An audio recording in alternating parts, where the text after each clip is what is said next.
This war, Part 163, a program of nation building, followed the new nation who had no ministries or other formal government bodies, no national infrastructure, roads, telecom, education, and finance, or even the national currency.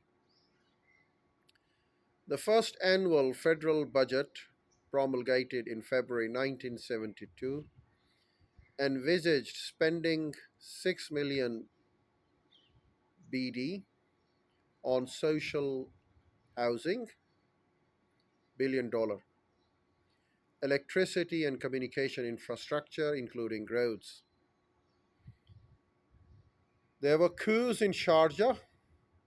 The former ruler of Sharjah, Sheikh Sakr bin Sultan Al Qasimi, and an armed group supported by Rasul Khama forced his way into the palace of Sharjah.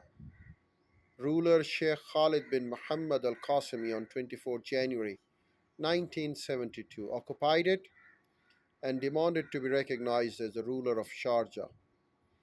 The group took control of the ruler's palace around 2:30 p.m. with reports of gunfire and grenade explosion in the palace.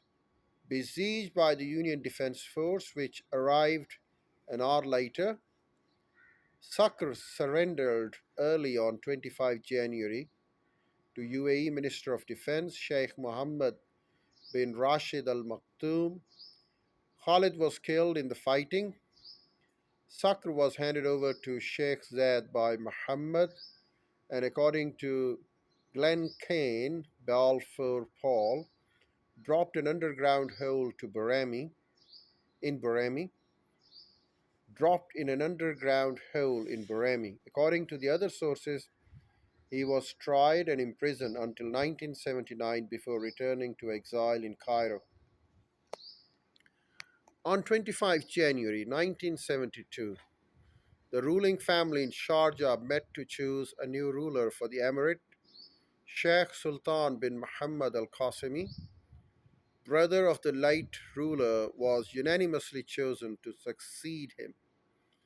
The Supreme Council met in emergency session to consider the situation and, in addition to issuing an obituary of Sheikh Khalid, proclaimed the accession.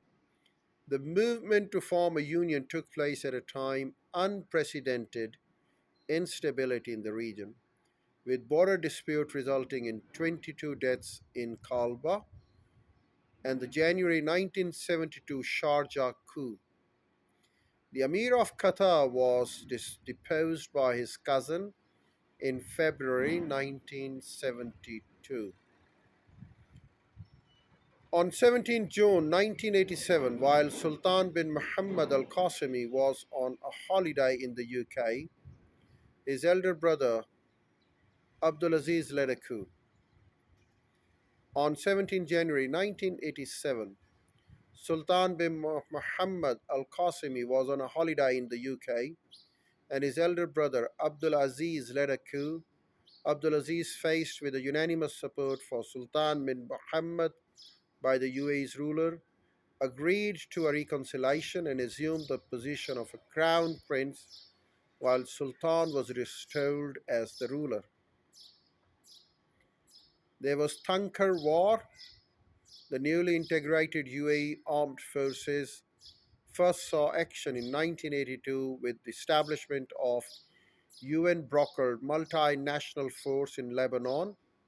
A peacekeeping role in UAE forces held similar peacekeeping roles in Somalia in 1992 and Kosovo in 1999. For much of the 1980s, the Iran Iraq conflict and its associated tanker war in the Gulf intensified. The UAE armed forces were in a state of high alert in the face of threat of repercussions from the conflict. The GCC carried out the October 1983 Operation Peninsula Shield, its first joint military exercise. This led to the decision to create the Joint Peninsula Shield Force the following year.